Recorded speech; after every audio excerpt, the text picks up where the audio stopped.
weekend is always a difficult time, and some of the other, it's also clashing with the Father's Day, I think, celebrations that some people are having, and graduation ceremonies which are going on.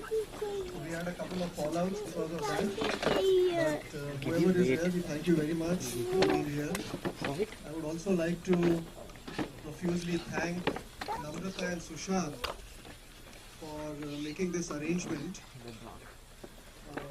Sushant had this program last year, and when the opportunity came up, he just stated that we should have this program again over here.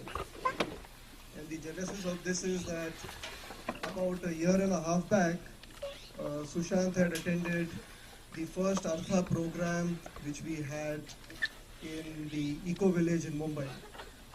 And Ron was also there, a couple of people from US came there, and immediately Sushant said that, the theme which Artha is trying to portray, I think we want to take it to Silicon Valley. So we want to have this program here. And now this is the second year, and we find there is a lot more interest. I think today morning we heard Dawood Reddy wanting to have a program at his place. So I think from next year, Maharaj, we are going to be having more than one program, as I see, in Silicon Valley. As far as Artha is concerned, I just wanted to give you a brief. Basically, Rajiv Srivastav, who's the managing partner of Basil, he really pioneered this program. He brought this theme, and then we debated about it and came up with this. And it's based on his past experience. And I'll give you a little bit of background of that because it's good to just have a background. I think in 1996, when Rajiv wanted to start his business, at that time he had met Radhanath Swami, and he was seeking guidance from him. So Radhanath Swami just mentioned that yes, I think you should go ahead with your business, but there are a couple of things which I think we need to remember. We should do it without pride or greed, and charity needs to be at the core of the business. So it's not like a subsidiary objective that, it's something which you do after you really earn money, but I think you make it as a core of the business. And I think over the past 2 decades, Rajiv has himself inspired so many people, and he has stuck to the policy of whatever Maharaj told him. And he thought that, it's something which we need to take to a broader audience, because there are a lot of people who similarly feel that they need to do something, but don't really know in what way we need to go about it. And we came across certain families in Mumbai where we met them, ultra rich families, where they found that the next generation which was there was very less motivated, in fact, to do anything. And when we spoke to them about it, they really got inspired that, this is something where we can pursue the business. At the same time, there is a bigger objective behind it in terms of, doing something worthwhile towards the society. And we have a couple of people who have gone out and committed after some of these programs which they attended. So after the first program we had in Mumbai, there have been multiple programs in various geographies which have taken place. We have programs in UK, in Singapore, obviously in the East Coast, in India, and we have few programs which are lined up over the next few months now. One of the programs is again coming up in Govardhan Eco Village on the outskirts of Mumbai in January 2050. So we would have some brochures over here. And at the end of the program, we would also have a small movie about Govardhan Eco Village, which you may be interested to see in terms of what it offers. Artha program basically tries to connect, entrepreneurs, business community, professionals, and brings to them, the ancient wisdom of carrying on their business or profession, but without pride, without greed, with a conscience, with an objective. And that is what I think Artha is all about, really. A little bit I wanted to speak about Maharaj. I think a lot of you all have already met him last time. Some of you all have spent enough time with him.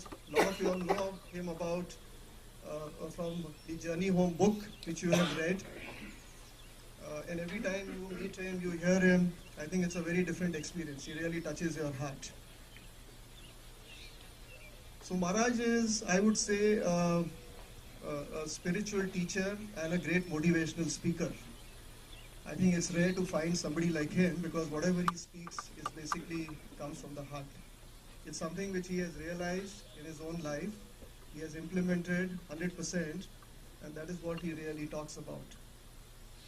He has been lecturing and speaking to multiple audiences in various countries, whether it is universities, the top universities of US, the top corporates in United States or in India, addressing industrialists all across, the student community, and he's inspired a whole generation of such people. If you have read the Journey Home book, he left at the age of 19 in search of truth, and then he traveled across Europe, Middle East, and then finally landed in India. And over the last so many years, I think 40 years, he has been practicing Bhakti Yoga. And that's the message which he is actually giving to all the people across. He's also created so many institutions in India, a charitable hospital inspired, orphanages, the eco village which is inspired, which basically gives the message of simple living, high thinking, sustainable development. Also the midday meal program where hundreds of thousands of children are fed every day is basically his inspiration. So, we are just waiting to hear from him. So I'd just like to mention about, we'll have about an hour of lecture followed by maybe anybody has question answers. So we'll have some question answers. We have some Journey Home books which are there. I think some of you all have already met Maharaj and taken the books, but in case people would like to take the books, and I would request that, it's a great book to read. Please, at the end of the program, Maharaj can sign the book and you can take the book. And we will have some brochures about the future programs, so you can collect the brochures also. I just wanted, Sushant, are you there? Yeah. So we have,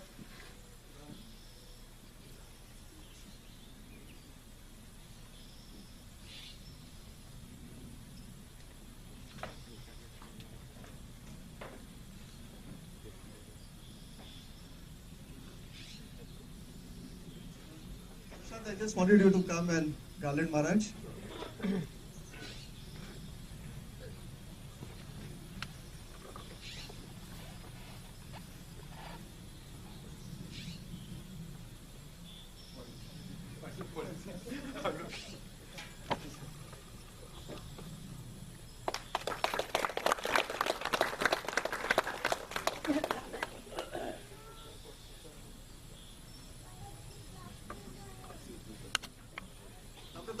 Please. I didn't wait for the end, because then everybody scatters. So I thought. So the gift from Maharaj to Namrata.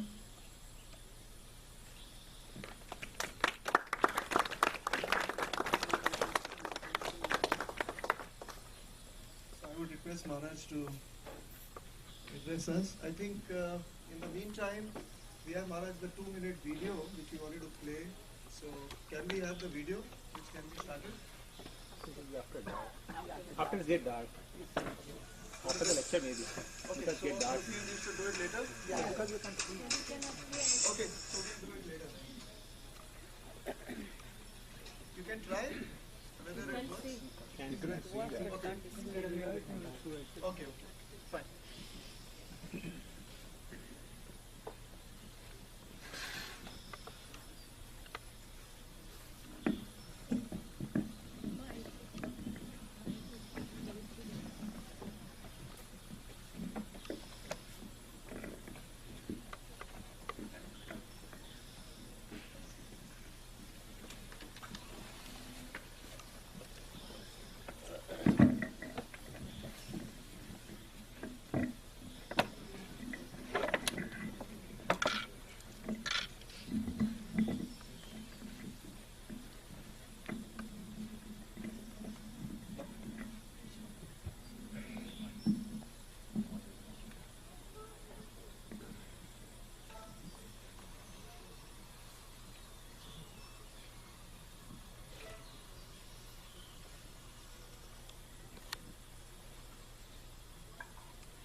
ज्ञानतिमिरन्धस्य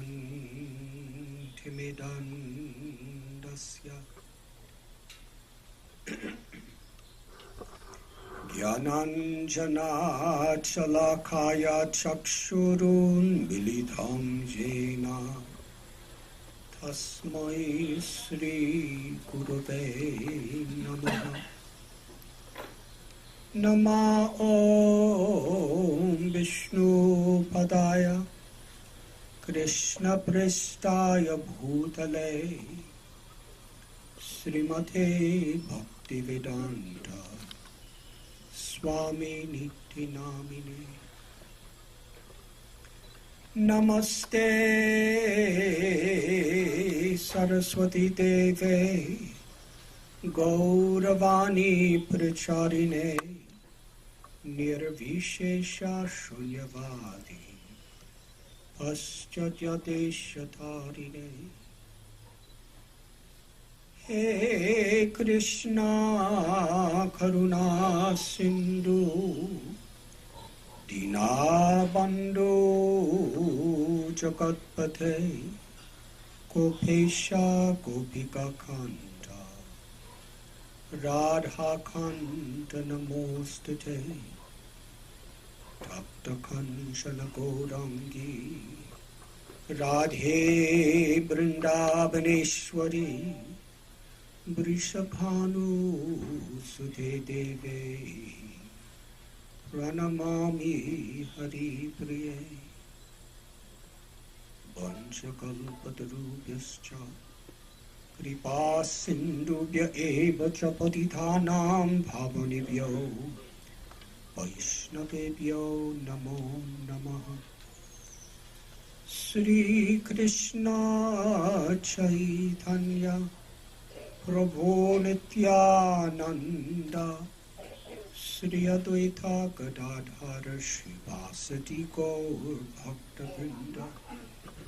Hare Krishna Krishna Krishna Hare Hare Hare Ram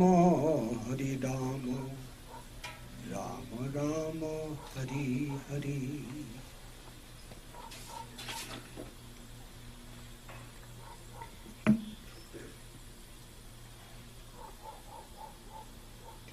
Sit here, Ashish. It's my great honor, fortune, and happiness to be with all of you this evening.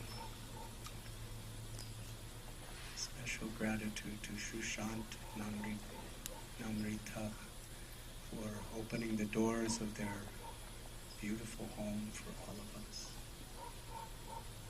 And to Rajiv, Sachidananda, Rajiv and Sanjeev, yes, and my dear God brother Vaisheshika Prabhu, who is the leader of the Silicon Valley Vaishnav community, and to all of you for so kindly coming and giving this precious time to come together for this event. Could everyone hear? Thank you. Time is very precious.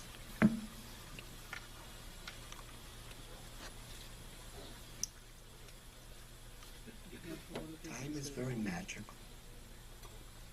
We cannot see it, touch it, taste it, smell it. Can't feel it in our skin. But yet it's so powerful that by its influence, all the planets will dissolve, the stars will, and the sun will burn out, the oceans will dry up, and in the meantime, our little bodies, how long do they last before we grow old, get diseased, and die? I was speaking with Chandrasekhar, and he was referring to one little incident in the book that I wrote, The Journey Home. It's always fascinating to me how different events touched different people's hearts. And he said one of the parts of the book that really moved him was when I was just a 19-year-old teenager looking for truth. And I happened to be in Rome, Italy, and I went underground into the catacombs. These catacombs are filled with the bones of dead monks. They took the skeletons of hundreds and hundreds of these monks that lived and died, and made all sorts of furniture out of their bones. There were couches and chandeliers and wall coverings, and giant room full of skulls, a room full of hip bones, a room full of thigh bones. And at the very end, there were skeletons, all put together nicely. And they had monk robes on. And there was a group of them standing. And one of them was pointing to a sign with his little skeleton finger.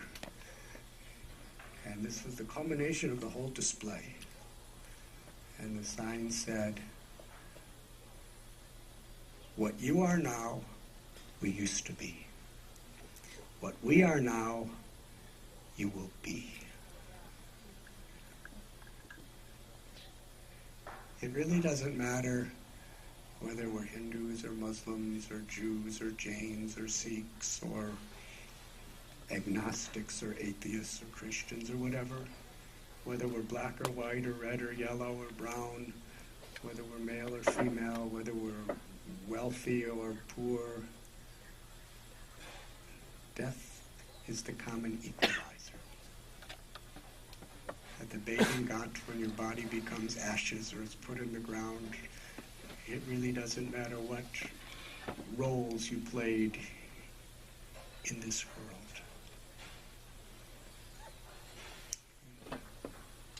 Every year, my dear brother Vaisheshika, Prabhu, and myself, we take a walk through redwood forests as a meditation. Because these are really big trees, biggest trees in the world. And some of them are 1,000, 2,000 years old. And there's one jiva, one atma, one living force that's living in that tree for thousands and thousands of years. And in their presence, we realize how really tiny our little lifetime is. If someone could live 100 years old, in England, if you reach 100 years old, you get a special reward from the Queen of England. It's very exalted. Of course, when you're that old, I don't know how much you can appreciate your reward. Probably can't see it or anything. But it's such a tiny little life. Padam padam yadvi padam natesham. The Bhagavad Purana tells that even within this little short sphere of life that we have in this human form, there's danger at every step. We don't know what's happening the next moment outside of us or inside of us. Mike Milken Global Conference in Beverly Hills. And some of the prominent politicians and business leaders and doctors were there. And they were telling that according to the American Medical Association, half the males in the world today, in their lifetime, are going to have some form of cancer. And 1/3 of all females are going to have some form of cancer. So in one sense, this is pretty scary, because we don't even know what's going on inside of us. But in another sense, it's really auspicious, because it's what makes Kali Yuga so special, is we don't know what's going to happen from one moment to the next, due to so much pollution and everything else. And it gives us an impetus to really go into what really is meaningful and what really is our purpose in life. In the Srimad Bhagavatam, Shukadev Goswami tells that there are trees that live thousands of years. Human existence is not very long. Human life is especially meant for quality. It's not very good for quantity of years. What is the quality of our consciousness? He says, better one moment of full consciousness of one's eternal relationship with Bhagavan than a long, long life of just forgetfulness. Because that one moment of full consciousness can open the doors to the realization of our eternal identity, beyond birth, beyond death.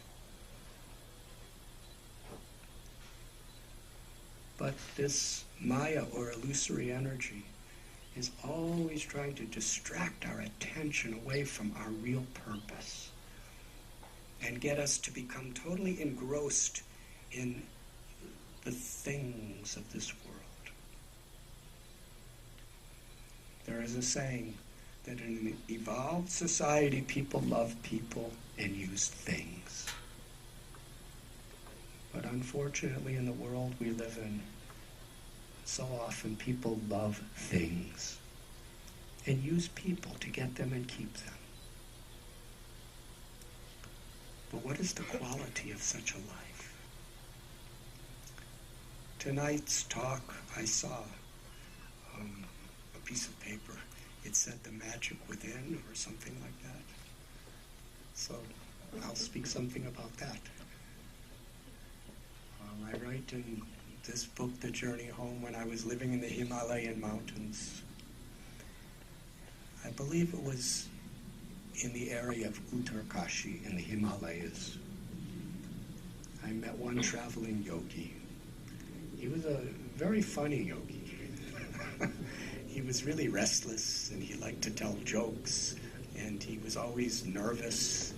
And when we would go out doing madhukar or begging, I did madhukara or begging with many sadhus. But he was different because he always insisted on people giving him sweets. So, usually sadhus, even if they eat sweets, it's secretly so people don't know they're eating them. But he was openly, give me sweets. And they would say, why you sadhu, why you want sweets? And he would say, no, give me sweets. But when it came for him to do his meditation and his sadhana, he was like a pillar of intensity. So he was a very interesting person.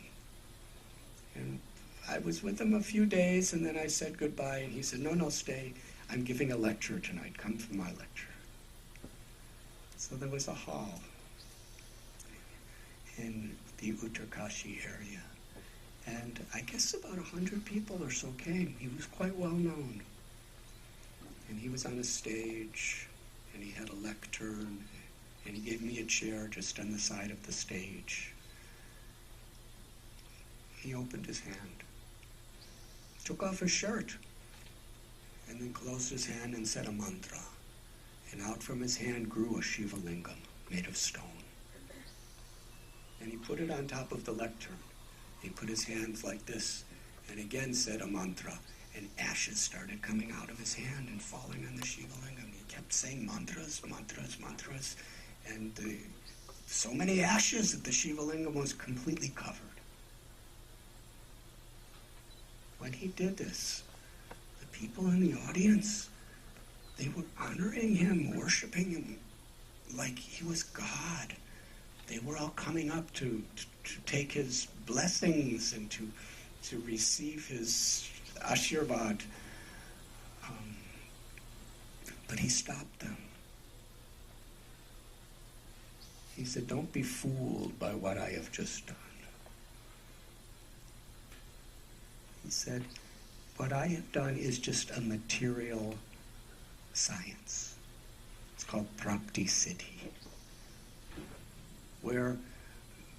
And we have many engineers here who some of you have been telling me about the types of inventions you're doing. And for me, when I hear about these, it's completely beyond my capacity to comprehend. You know, how you're making memories and little chips.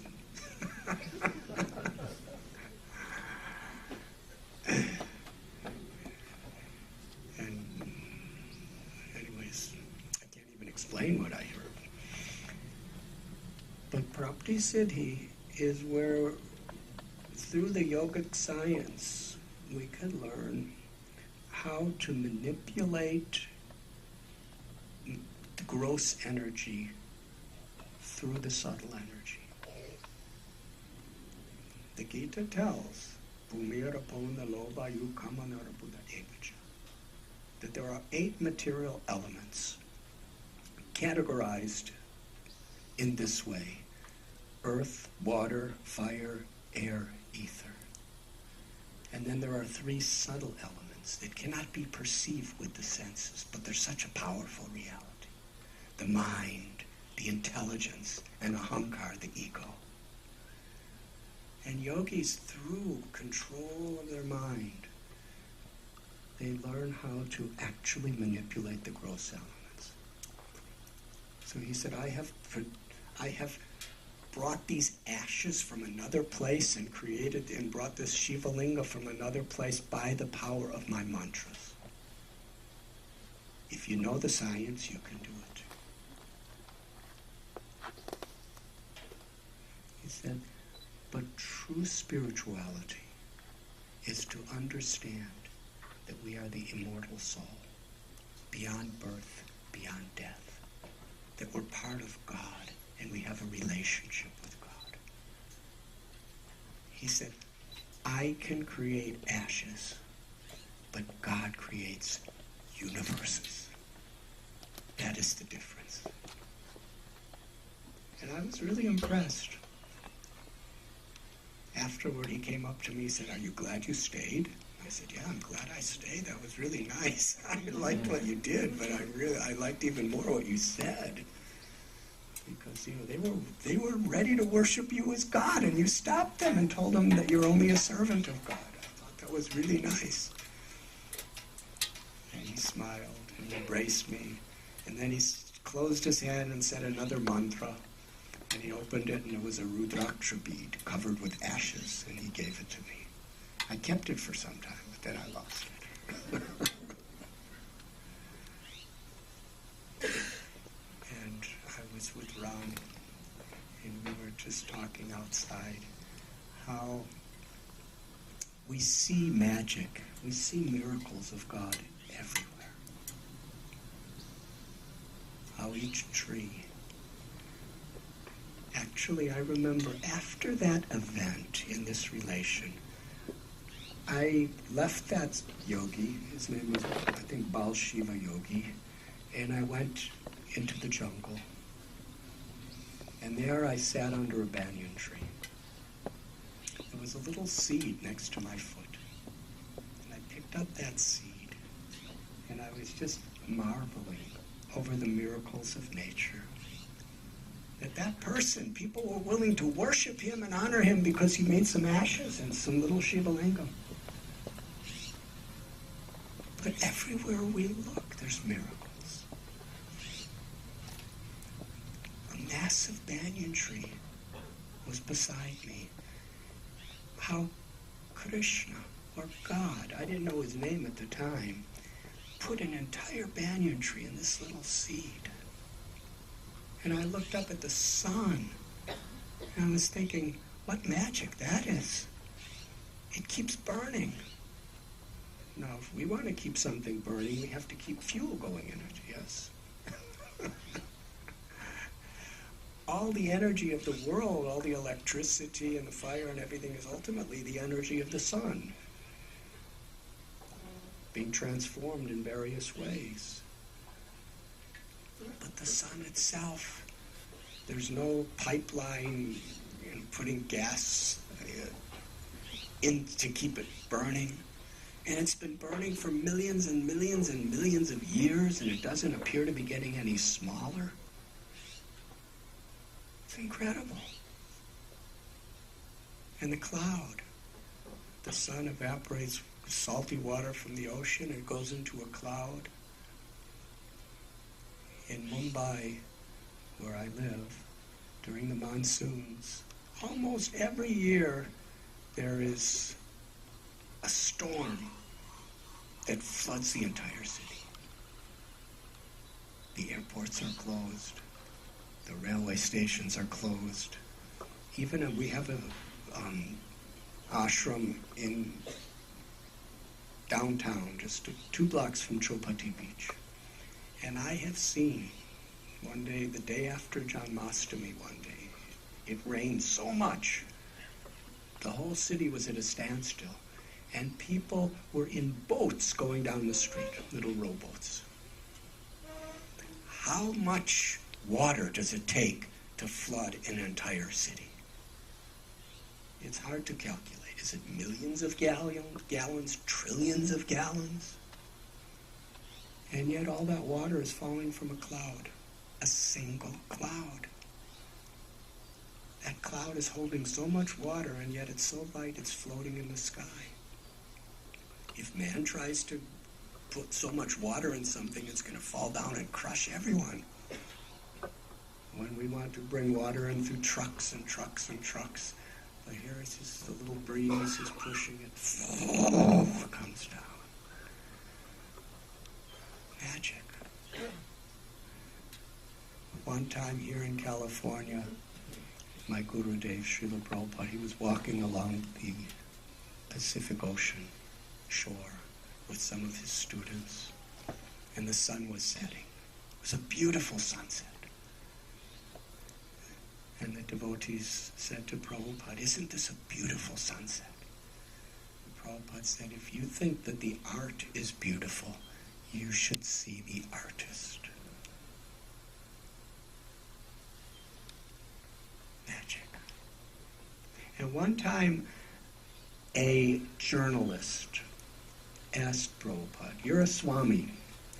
Can you show me magic?" Because sometimes Swamis like to show magic. And Prabhupada said, "My magic is I have made hippies into happies." Do you know what a hippie is, everyone? Once they asked, the same journalist asked, what is your understanding of a hippie? And Prabhupada smiled and said, "You know better than me." And then he answered. He said, "A hippie is something extraordinary." Because he was coming from Vrindavan. He was living in Seva Kunj at the Radha Damodar temple, the holiest of all holy places. He came on a cargo ship with $8 that he couldn't even convert. And he was living in Haight-Ashbury with all of these hippies who really had no spiritual conceptions at all.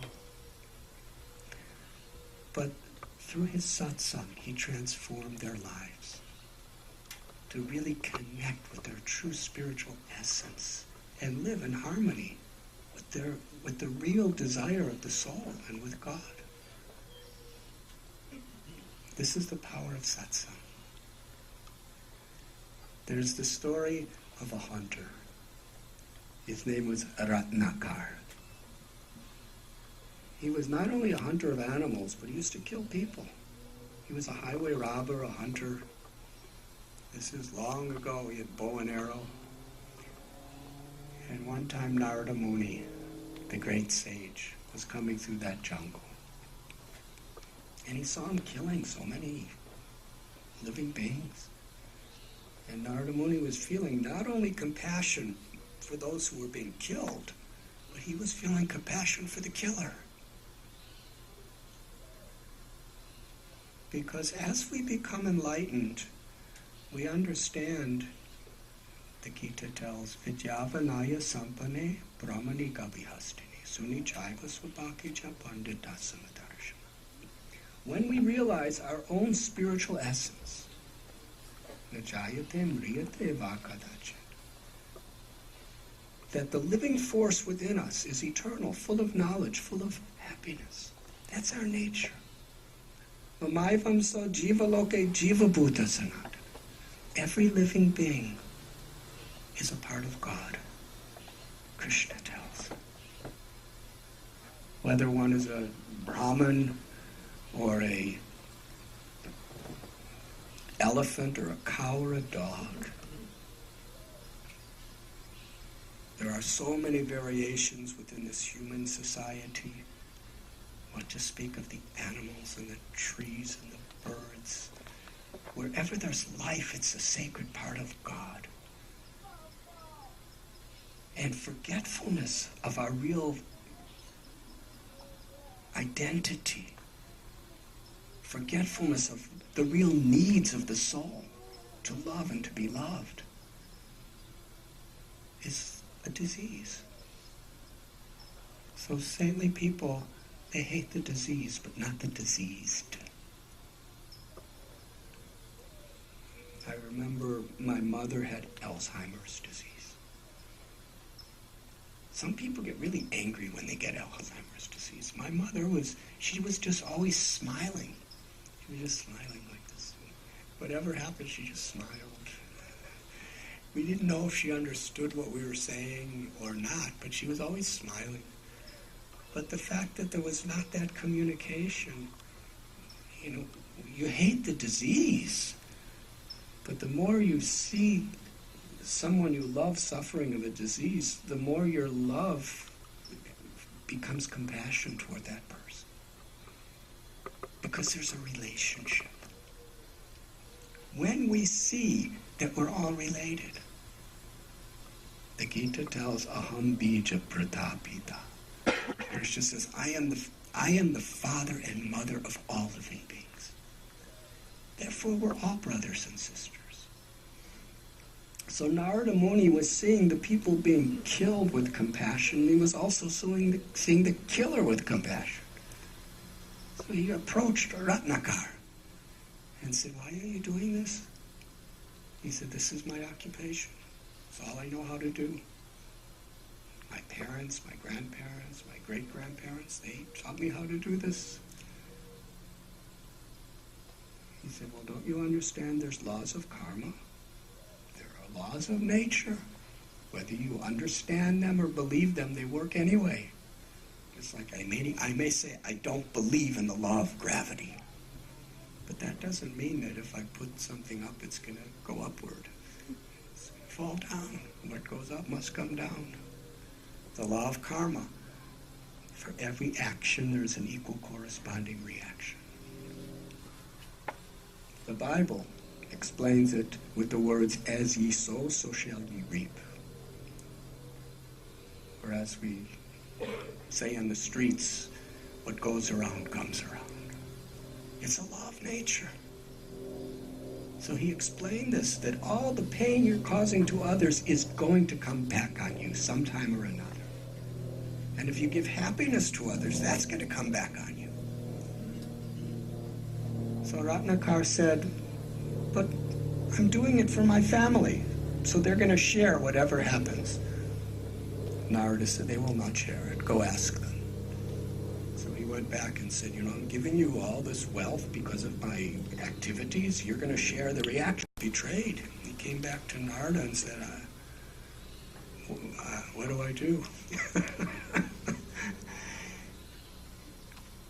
Because Narada loved him, because Narada cared about him, he was actually able to get through to his heart. This is an important thing, to actually be a teacher and get people to have faith in your words. People have to feel that he really cares or she really cares about me.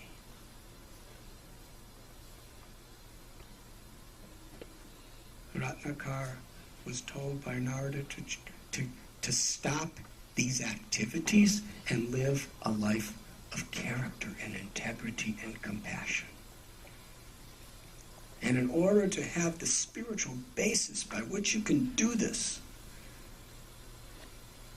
you have to connect with your own spiritual essence and with God. Chant the names of Ram. And he gave him various names to chant. But Ratnakar could not say a single one. That's how impious he was. Now, we may have done so many things, but you can all say the name Rama, or Govinda, or Krishna. He couldn't say it. It was impossible for him to say it, because he had just too much sins upon him. So Narada could have just said, well, you're hopeless. I'm going on to someone else. I will go to greener pastures than you. He cared so much. Time, place, and circumstance. Kaladesha Patra. He said, well, your propensity is so much toward death and killing. Let me try to dovetail, connect your propensity to somehow or other bring it toward God. Chant the name of death, Mara. That he could do with great enthusiasm. So Narada left, and he was really into it because he was afraid of the reactions of his karma. And he also was convinced about his own spiritual potential by Narada. So he was Mara, Mara, Mara, Rama, Rama. And soon he realized he was chanting the name of Rama. And he was chanting so intensely that he wasn't sleeping, he wasn't eating. And gradually, ants made an ant-hive over him. Ant hill. And some years later, Narada came back, and he heard the name of Rama being sung with so much devotion and so much intensity. He said, where is it coming from? And he heard it was coming from underneath an anthill. So Narada took some sacred water and threw it and made the anthill dissolve, and there was Ratnakar. And Narada said, because you have emerged from an anthill and you're now a great saint, I give you the name Valmiki Muni. And then Narada spoke the Ramayana to Valmiki. The reason is Valmiki asked Narada when he met him there, please tell me about the most perfect person with the greatest character, with the greatest compassion, with the deepest love. And in 92 verses, he explained the life of Ram.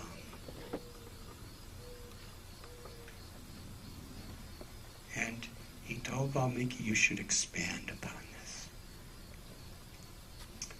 So Valmiki became a great guru. And on the banks of the Ganga and the Tamasa River, he had many, many disciples, including such luminaries as Bharat Muni. And they were all coming to get teachings from him. So one day Valmiki was going to the river Ganga to take his bath. And somehow he had a change of mind and decided to go to the Tamasa River instead. When he went to the river, just as he was about to go in, he saw something that was so touching to his heart. He saw a bird, a kroncha bird. The Vedas describe this kroncha bird. They're very special because the male and females, when they meet, they develop such a love for each other that they never separate. They will never have any type of intimate relationship with any other bird. They're completely faithful and chaste to each other. Their hearts become one, the male and female kroncha bird. So the female kroncha bird was crying for her, I wouldn't call husband, but for her consort. and the male bird came. And Valmiki was just watching. He was enthralled by the affection, by the faithfulness, by the love that they had for each other. And just as they were about to embrace,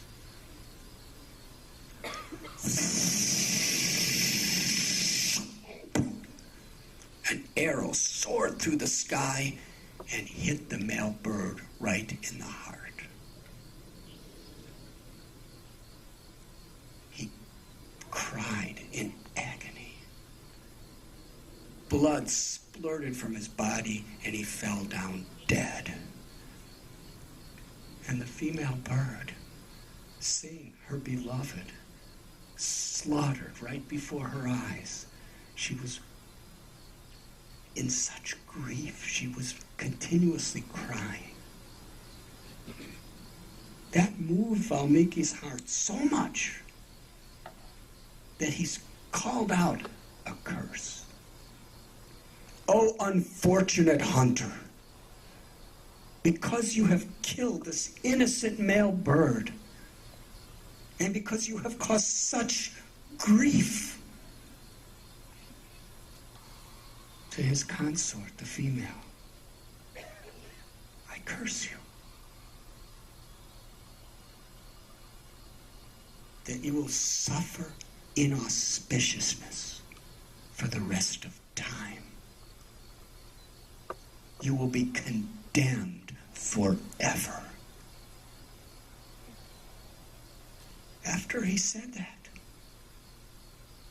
Valmiki was thinking, why did I do that? He's just a hunter. He doesn't know any better. I was doing the same thing.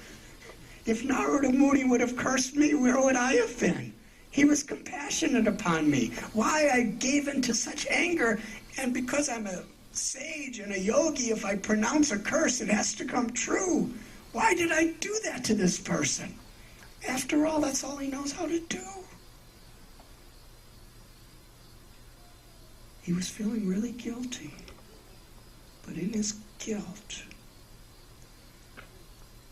something incredible happened. Because in his mind, he kept repeating that curse because he was so ashamed of it. But he noticed that he pronounced it in perfect, beautiful Sanskrit rhythm, rhyme, tune, and meter. It was actually masterful poetry in a style that the world has never heard before.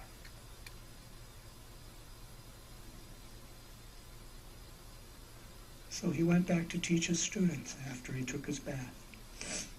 And while he's teaching his students, that curse is continuously repeating itself in his mind. He can't forget it. And simultaneously, he's ashamed of the content, but he's so thrilled by the poetic form it took. And Bhardraj Muni, who was sitting next to him when he pronounced that curse, he said, "I've never heard such poetry as that. Whatever you said, that's another thing, but such poetry." And then Brahma comes to his ashram. And he goes to greet Brahma. And still the curse is going through his mind. And he tells Brahma, "This is what I did." And he recited the curse to Brahma and said, "Why did I do? I'm ashamed." And Brahma said, "Oh, that's beautiful poetry." Brahma said, "You should compose the whole life of Lord Rama in that poetry." And that's how we have the Ramayana, in that meter, in that Sanskrit prose. And of course, Valmiki did a lot of prayer and penance in order to give forgiveness to that hunter. And as far as I know, he was probably liberated too by the good prayers of the great sage. The transformation that could take place in the satsang of compassionate people. Or as Prabhupada said, making hippies into happies. That's the greatest magic. The magic within ourselves. What is that? Huh? It's quite magical.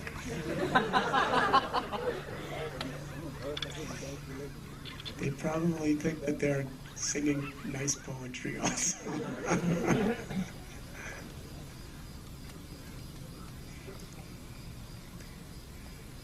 But the magic within ourselves, the potential to be an instrument of the supreme, unlimited compassion of God in our life. That is our potential. One of my dear sisters, God sisters, she was dying of cancer. She was in her last days. Very active woman. Very dynamic. Always very independent and standing up for the cause of the underdogs in her life. She was really a powerful lady and very devoted. And here she was, she couldn't walk. She was crippled, emaciated. Her husband had to feed her. Her husband had to clean her excrement. Very humiliating for a person who was dynamic and active throughout their life. And she said, I feel so helpless and insignificant. And then she smiled and said, but I have infinite significance. Nothing can take the relevance of my greatness away from me, because God, Krishna, loves me. The fact that Krishna loves me gives me infinite relevance, and nothing and no one can take that away from me. And Krishna loves everyone. Everyone has infinite relevance. But when we forget that love, when we forget God's love for us, we forget how to love God. And the Anandamayo Vyashat, the pleasure that comes from that love, when it's forgotten, we look for it in so many of the things of this world. And birth after birth after birth, we're distracted.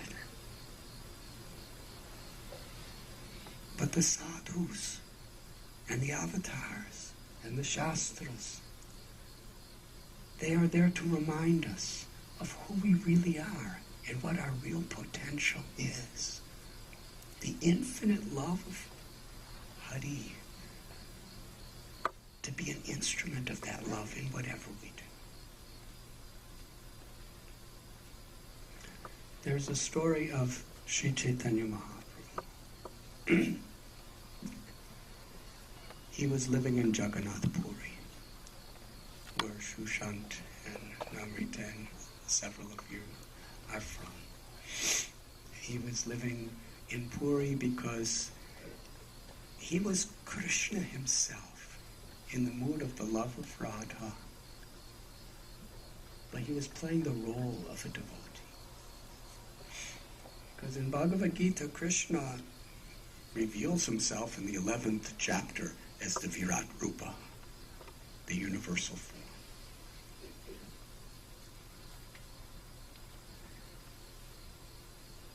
The cause of all causes. And Krishna is the source of that universal form. And he's telling us, Man mana bhava mad bhakto madhyajim nandamaskar. Always think of me, become my devotee. But then he takes the role of his own devotee in his next avatar to teach us by his example how to do it.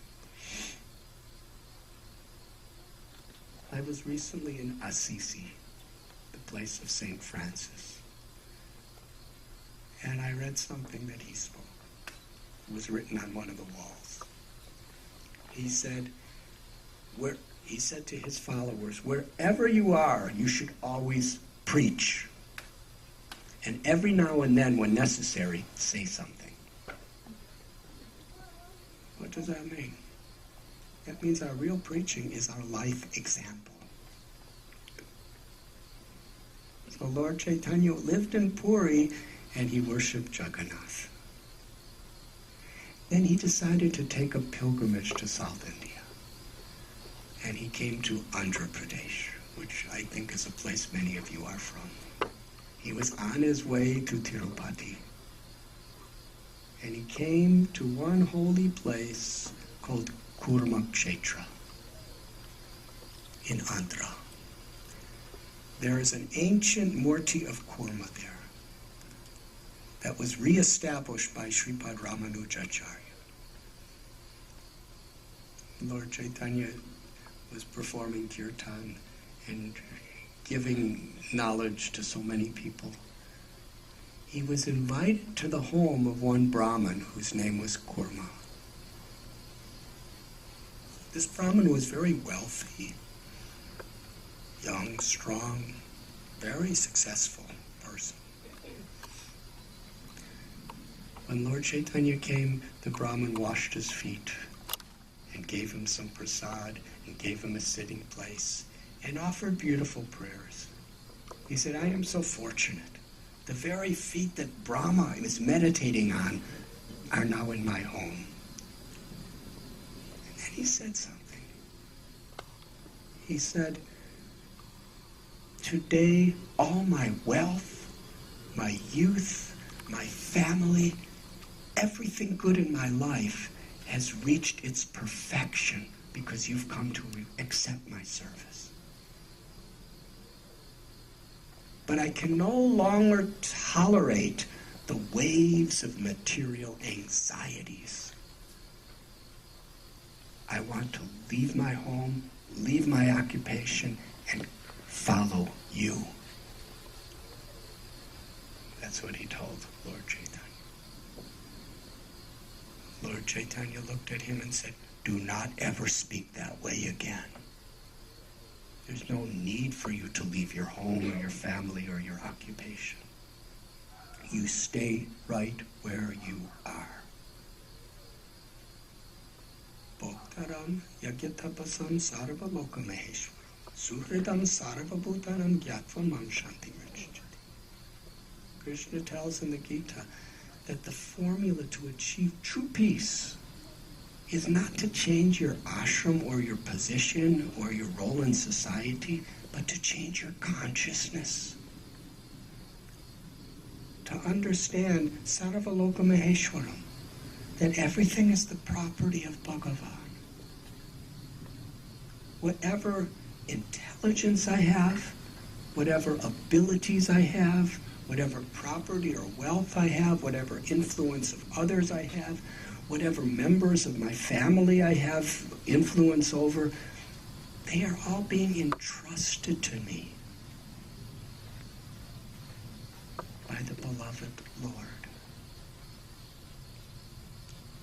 Janasya mohoya mohamameti.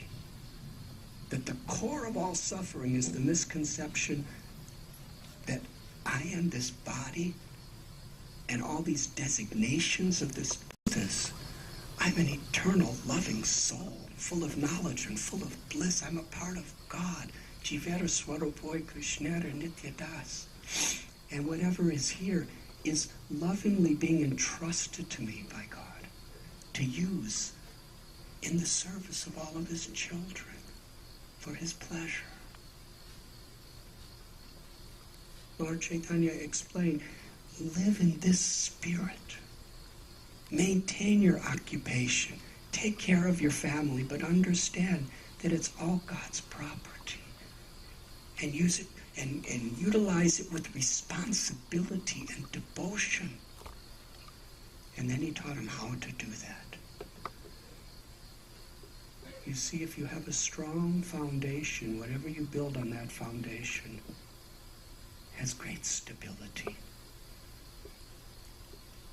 We don't see the foundation of this house, but we know that it's holding up everything. So the integrity, the character of our life should be built on a strong spiritual foundation. And that foundation, Lord Chaitanya told the Kurma Brahmin, comes through regularly making a connection to our own spiritual origin, our souls, and with Krishna, the Supreme Soul. And in this age of Kali, the simple way of making that connection is chanting these mantras, meditating on these mantras of God's name. Nam Namakari Bahuda Nija Sarva Shaktis. That in this age of Kali, the supreme absolute truth is manifesting within these divine sound vibrations of Nam. Namrita, the nectar of the name. Nectar gives eternal life. He said, chant these names every day. And study, if you have the capacity, study Bhagavad Gita, Srimad Bhagavatam. And through your words and through the example of your life, try to be an instrument of compassion to your children, your grandchildren, your husbands, your wives, your parents, your brothers, your sisters, and the society around according to your capacity. Try to give this enlightenment. Give the substance of this truth to them. And what is that truth? The Gita says, Krishna tells, that all living beings are in me and are mine.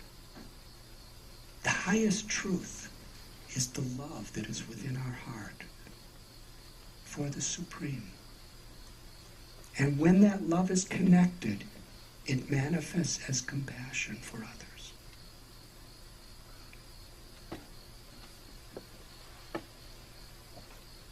Wherever Lord Chaitanya went during all of his travels, he gave the same message to everyone.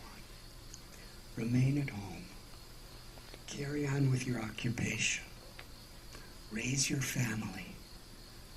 But keep that connection with a strong foundation through chanting God's names, meditating on God's names.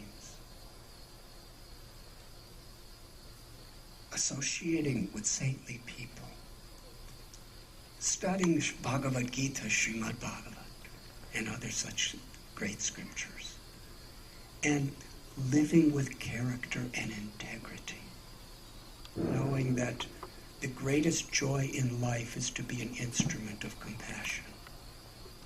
That gives ecstasy to the heart. Without that, everything we do in life is very superficial and insubstantial. And everyone, whatever our position, has equal opportunity to make that connection. Because that is our nature. When I was here last year, I told a beautiful story that I love to tell. Because Krishna speaks to us at every moment if we just open our hearts and ears to hear. Vaisheshika Prabhu and I were walking through the Muir Woods, and we came upon a group of tourists. They were in a circle around the park ranger. Now, I traveled many places, and I heard wisdom from yogis and lamas and gurus and monks and rinpoches and so many people, and babajis and sadhus. But here I was hearing wisdom from a park ranger. He said that he was going to tell the underground secret of the redwood forest. being an American as a teenager in the 1960s, I have a natural inclination toward underground secrets. Vaisheshika Prabhu and I, he also was like that, I think. We were listening very attentively. He was explaining how troubles come. He said, these trees are the largest and oldest trees on planet Earth. And for a tree to grow really, really high when there's all sorts of obstacles, it needs deep roots.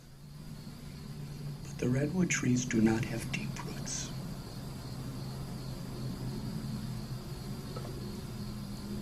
How do they stand for thousands of years? There has been massive earthquakes. There has been devastating windstorms, blizzards. It's on hilly terrain, and the ground is very loose soil. How does it stand and keep growing and growing?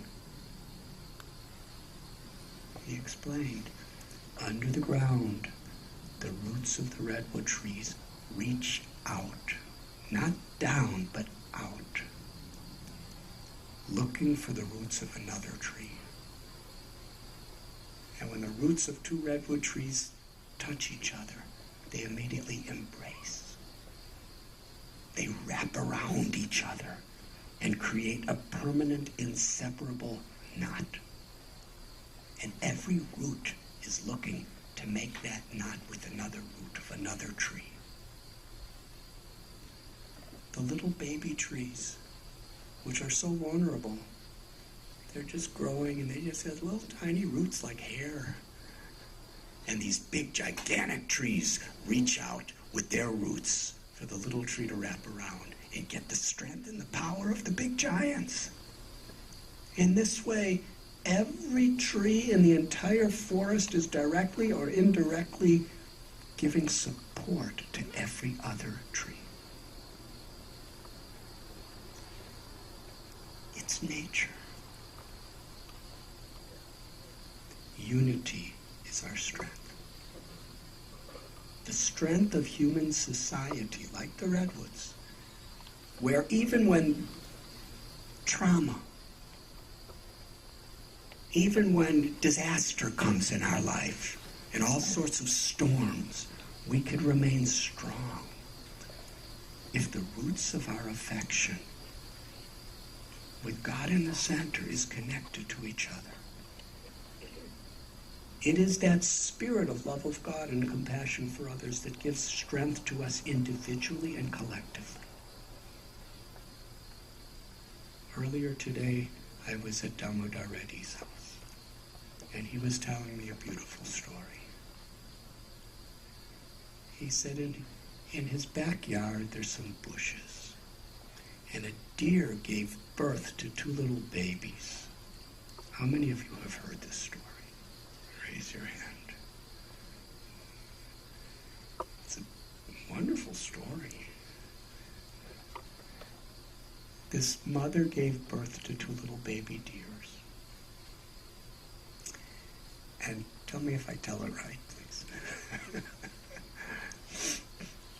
And she had a limp in her leg. So she knew that she wasn't going to live for very long. But what she did is she would go out with these little deers, and they would always come back to this little bush. And after some time, he didn't see that mother anymore.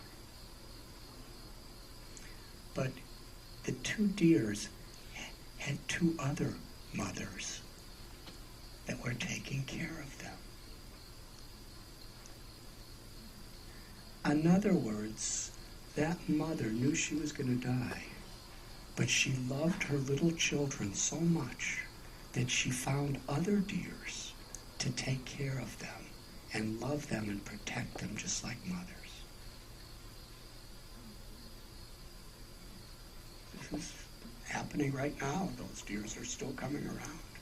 It's not something from, 5,000 years ago.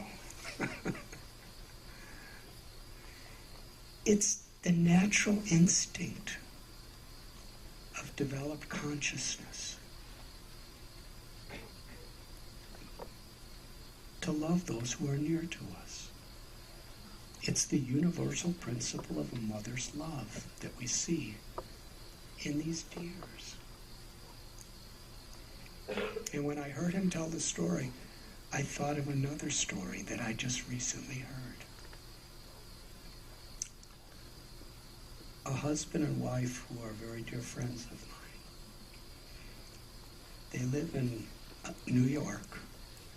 They were in Varanasi at the banks of the Ganga.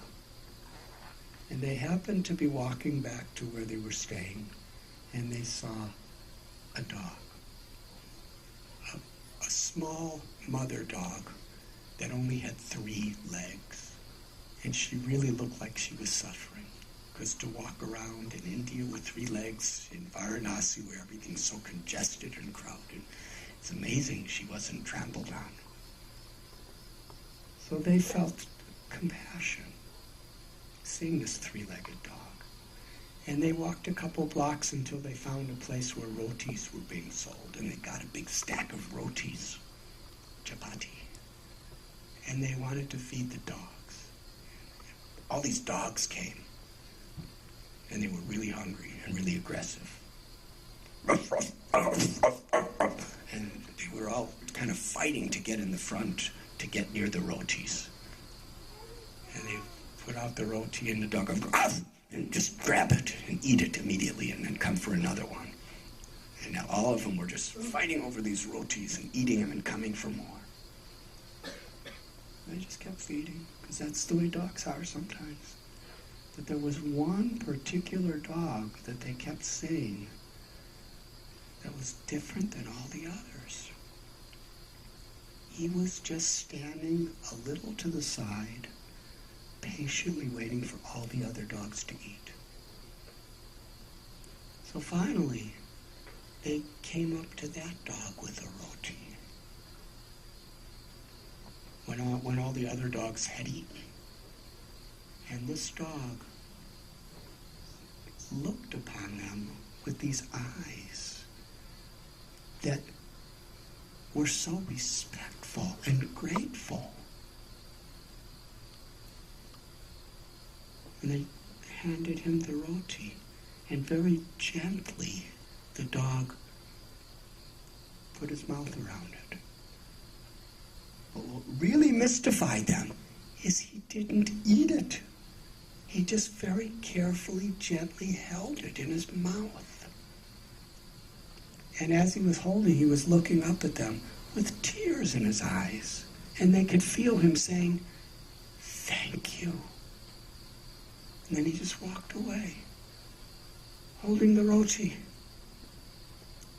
So they decided to follow him. They followed him for a couple blocks. And then they saw there were some shops. And they were kind of like cart type of shops. And he went underneath, like into the basement, underneath these shops. And they went underneath with him. But he didn't see them. They were behind. And when they went there, they saw on the ground the 3-legged dog just laying there. Next to the 3-legged dog was a little newborn baby puppy that was born to the 3-legged dog. The dog with the roti didn't eat a single bite from it. He gave it to the puppy. And the 3-legged mother did not try to eat that roti. They just watched the puppy eat it. And as the puppy was eating it, the mother and the father, they had tears in their eyes. They were just so happy that this little child had something to eat. And these two humans who were watching it, they were crying. Just see that natural tendency of love and compassion is there where there's life. And the human life is atato brahma jigyasa. It's so rare, this human. Durlabha manava janma lobhya samsare. Human life is such a rare, precious thing because we have the opportunity to actually reconnect with the origin of that propensity to love, to be an instrument of the compassion of that love in whatever we may be doing. There was a great saint named Bhaktivinoda Thakur. He lived in the beginning of the 20th century and toward the end of the 19th century.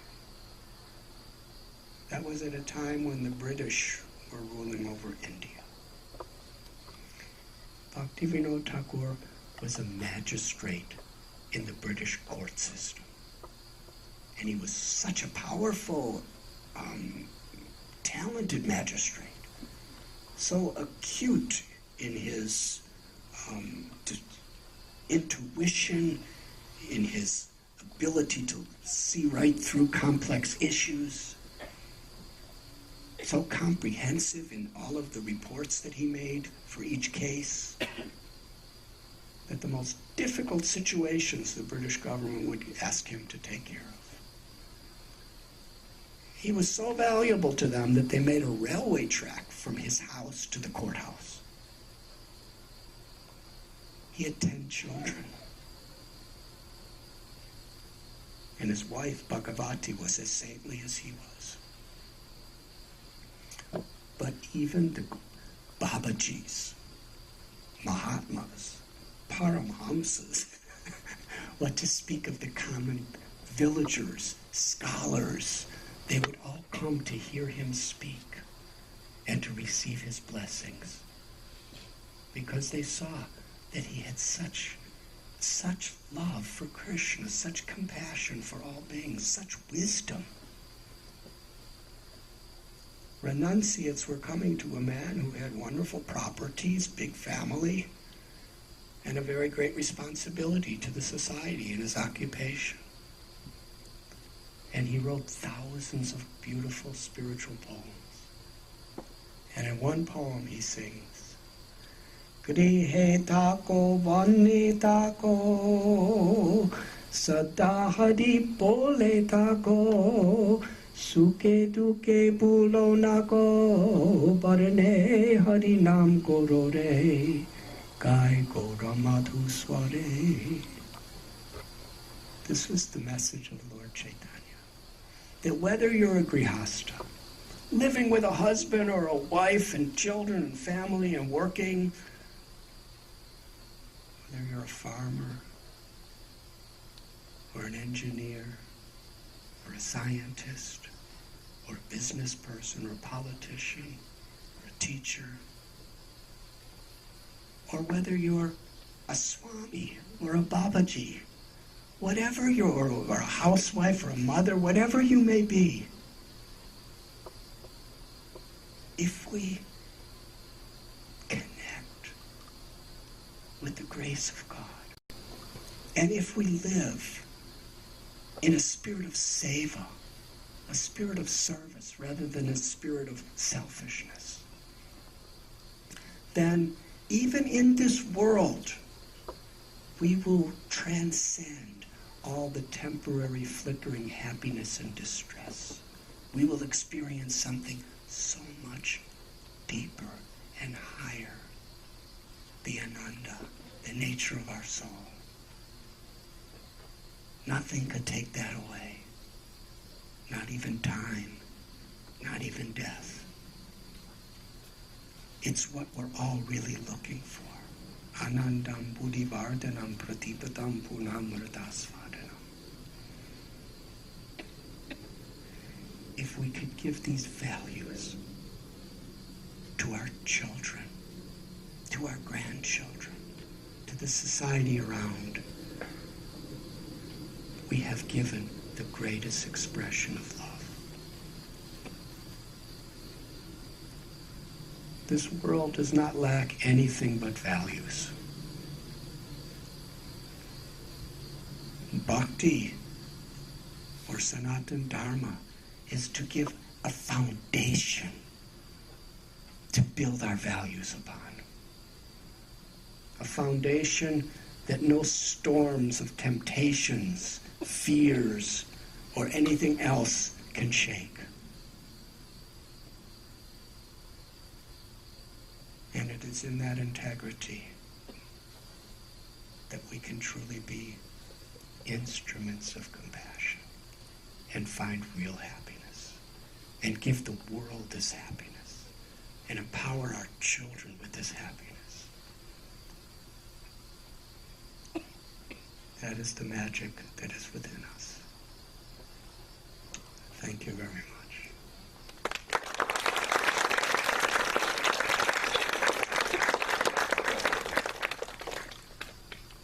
Does anyone have any questions?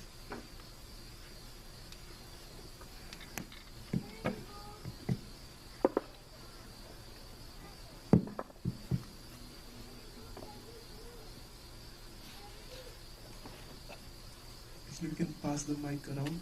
If you have a question, please raise your hand.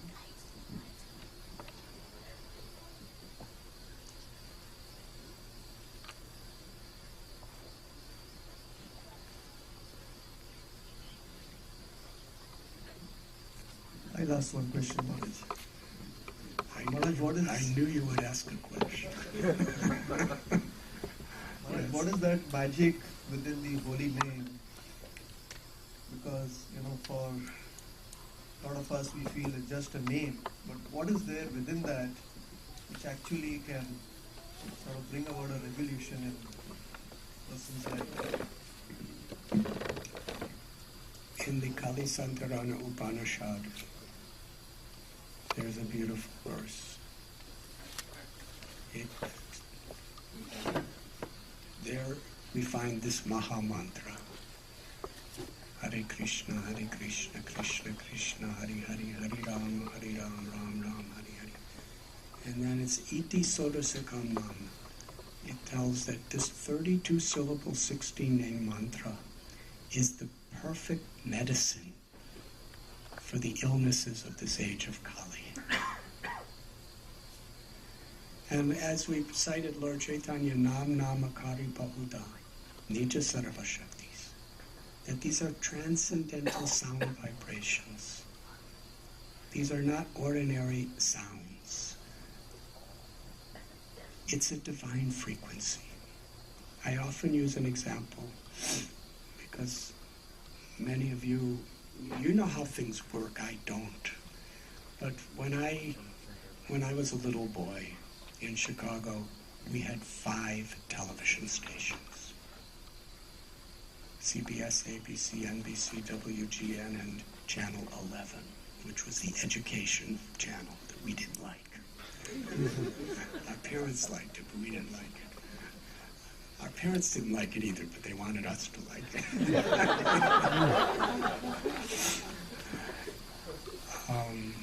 And you'd have to get up from bed and turn the station to get one of the 5 station channels. And every time you turn the channel, you had to readjust the antenna on top to make the focus. And now I go to my father's house, and he has this gigantic TV that's flat. And he just sits with this remote control where you just barely touch it, and there's about 150 or 200 channels. It's quite amazing. You just, all of a sudden, you just press a button and your whole wall is a football field in Dallas, Texas. And then you press another button and your whole wall is people bombing each other in Baghdad. And then you push another button and you have, it's a soap opera where people are, Swamis don't describe these things much. But I just I marvel at it.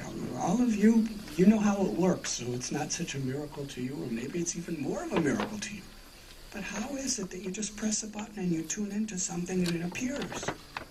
It seems to me that that means those frequencies are all around us.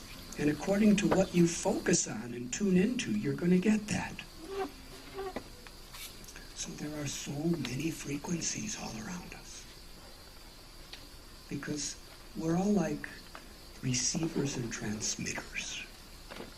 What we receive, we transmit. Every time we get angry, we're putting anger into the universe. Every time we feel sympathy for someone, we're putting sympathy into the universe. Every time we're lusty for something, we're putting lust. Every time we're envy, we're putting envy into the atmosphere. Every time we're kind, we're putting kindness into the atmosphere. So the collectiveness of all envy and all greed and everything is all around us. But there's a divine frequency. The frequency of grace, the frequency of God's grace, of true inner peace. That's there. And if we just tune into that, then we tune into the true magic of our own souls. We tune in to the love of God.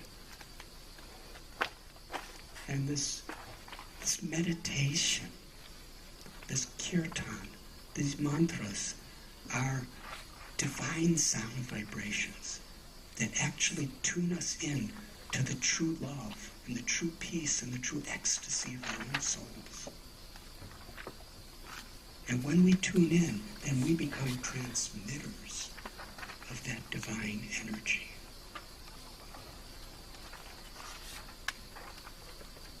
And in the path of bhakti, we're taught to put some time aside every day to tune in. In our tradition, we chant japa, kirtan, puja.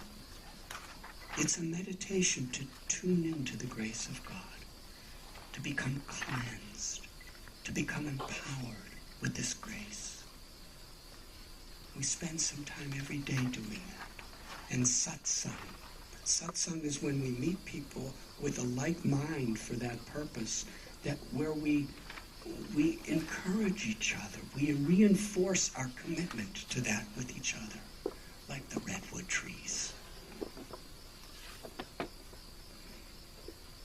And then throughout the day, and we read from holy books, if we have that capacity. And then throughout the day, we transmit that divine energy that we have received through whatever we do, through our consciousness. In the Mahabharata, Mr. Pitambar was telling me today he was seeing the Mahabharata, yes, on television. So that means he, out of all the stations, he tuned into that.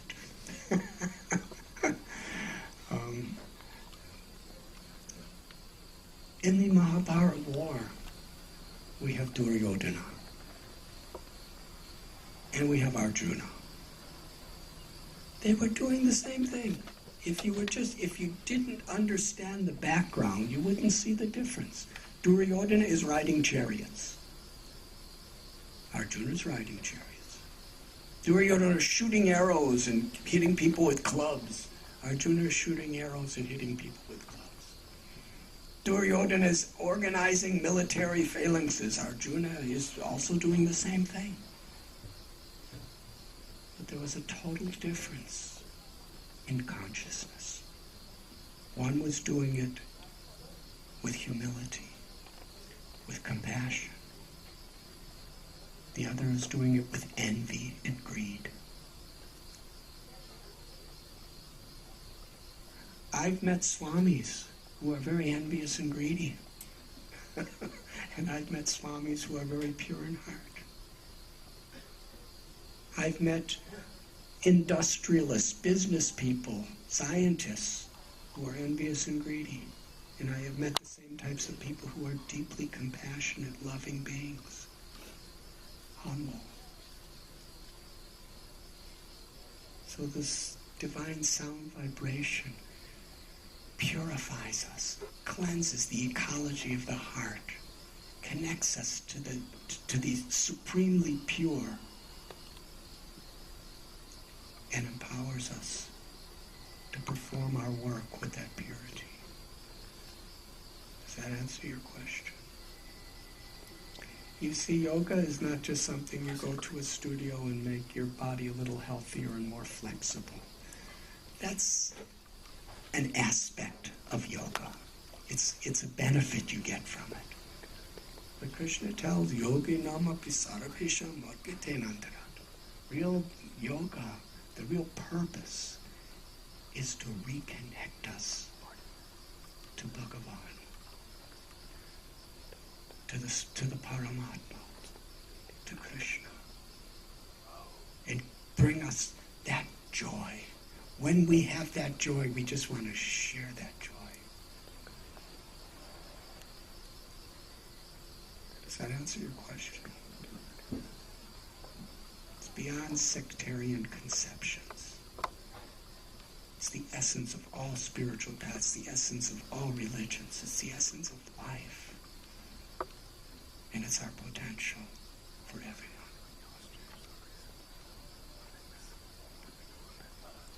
That motherly love of the deer in Damodar's backyard, the full development of that propensity is love for all living beings, because we see our relationship with everyone.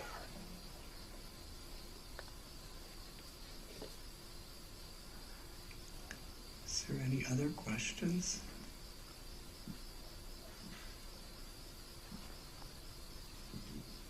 Maharaj, can I ask a question? Thank you very much for that explanation. Actually, that partially answered my question also. One of the questions that I had is, you said that magnificence of the mantras and how it really purifies, it cleanses our soul and connects to a supreme being. So my question is that a need of a guru in the path of self-realization? Like if somebody chants the name Hari Om or Radha Krishna, whatever, so is there still a need of a guru to go ahead?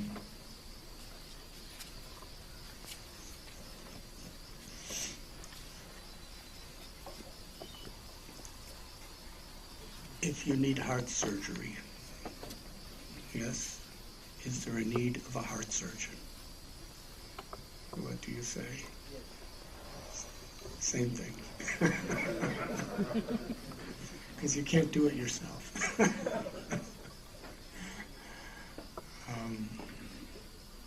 In every aspect of life, if we want to really excel, we learn from people who have greater capacity than ourselves.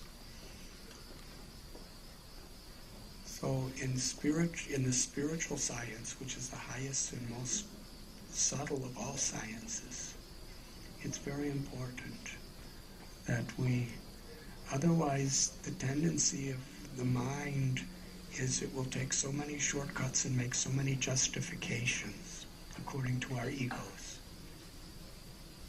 But a true guru is one who evam parampara praptam is preserving the original science, the original wisdom that has come down through parampara throughout the ages.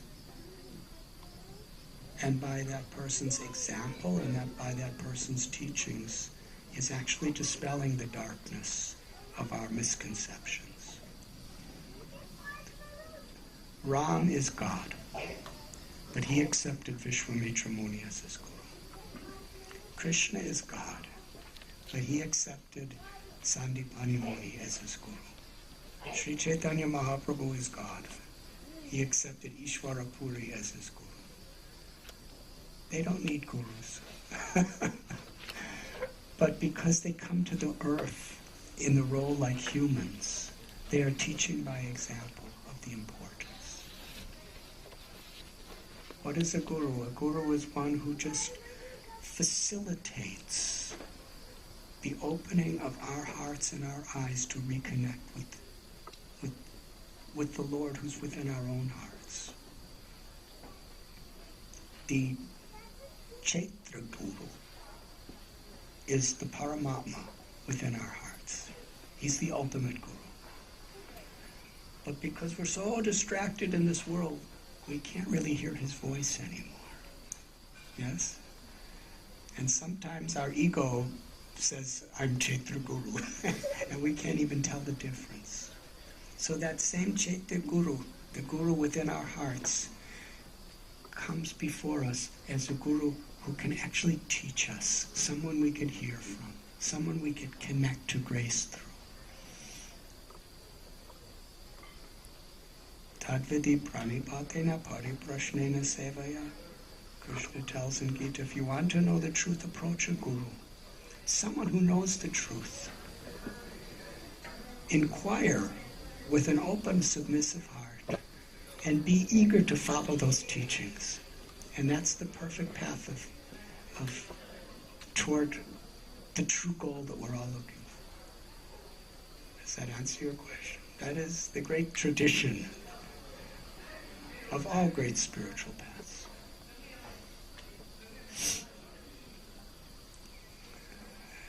Is there any other questions? Yes. Thank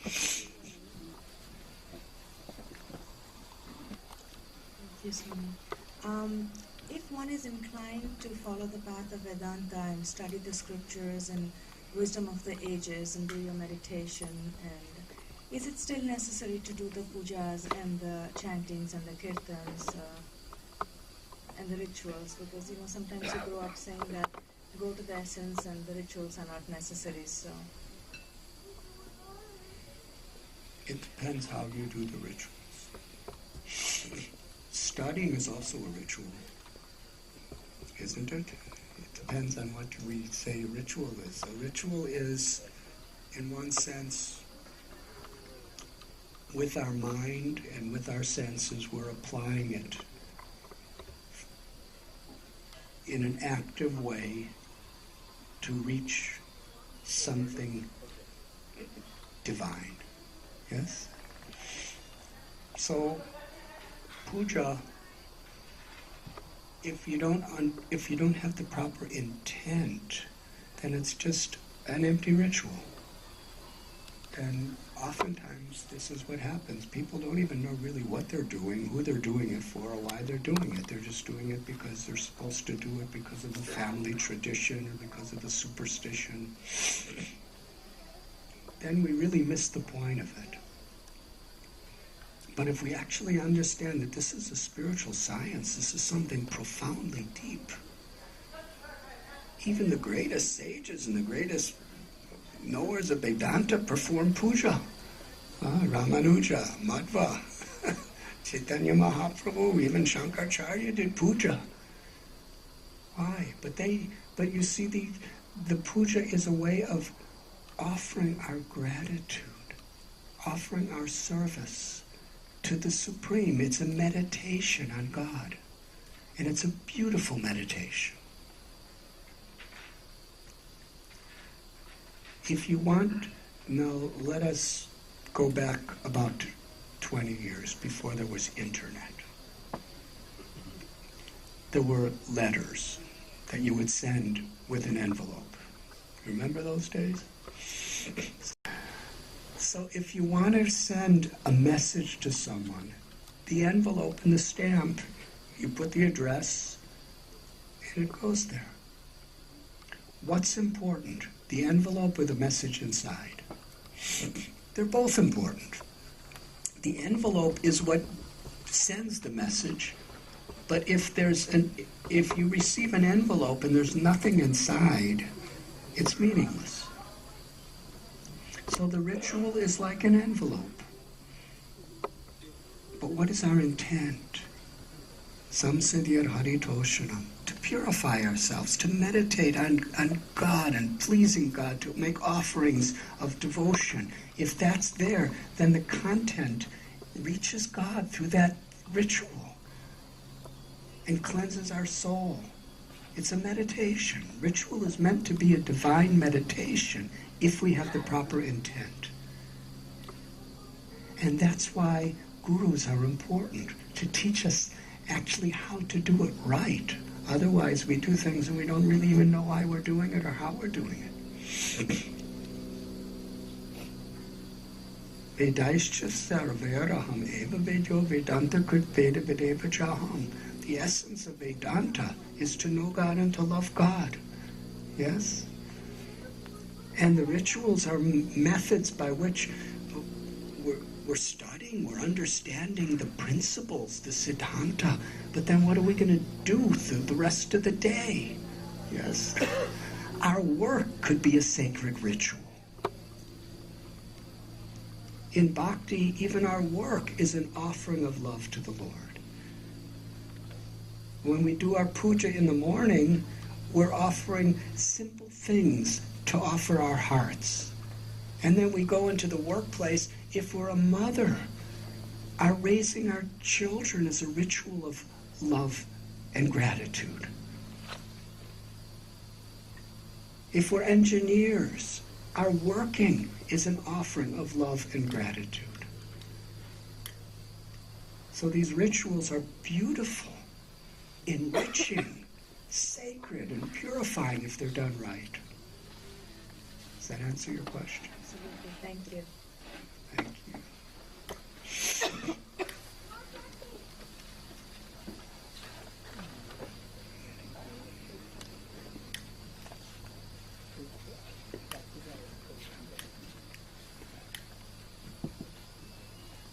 Thank you very much for the patient hearing. I think the lecture was absolutely magic. Manoj, all of us were spellbound for a long time. I think, do we have time for 5 or 7 minutes? We wanted to show some video. If it is fine, we can just quickly show that, and then we can break for prasadam.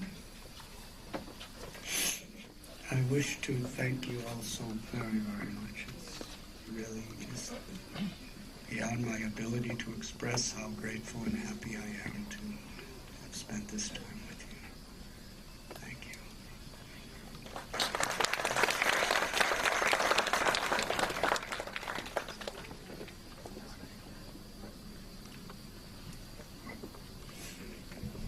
Vaisheshika Prabhu, would you like to give a little invitation to your wonderful center?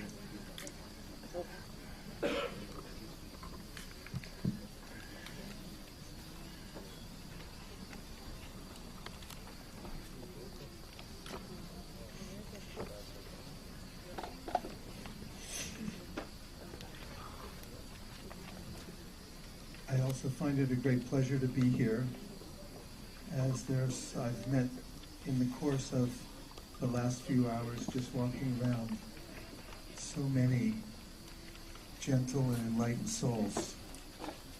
And there's such an opportunity now, especially here in the Bay Area, as Maharaj was speaking about the trees coming together to unite, to do something wonderful.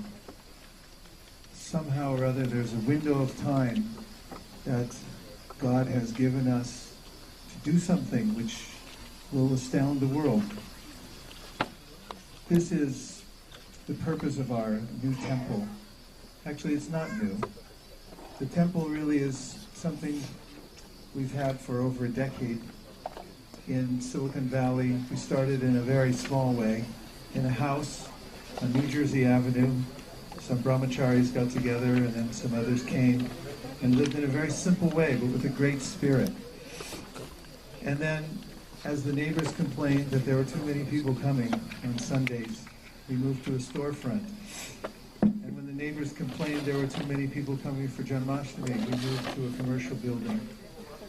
And after many years, we finally purchased our own building. We have the pride of ownership, and we are developing that place.